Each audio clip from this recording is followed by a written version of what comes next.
في البداية وقبل كل شيء، البقاء والدوام لله، وإنا لله وإنا إليه راجعون. نحب نعزي كل أهالينا في مصابهم في محافظة المنوفية، لأن مصابهم مصابنا، ولو استمر الحال على ما هو عليه هنفضل نعيش المواقف المأساوية دي.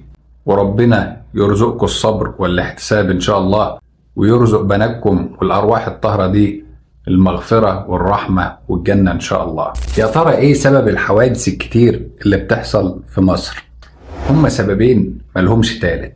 السبب الأول وهو السواقين اللي بتتعاطى المخدرات. الحالة التانية وهي الطرق اللي بنسميها طريق رايح جاي. يعني إيه تعمل لي طريق 7 متر وتمشي لي عليه عربيات رايحة وعربيات جاية؟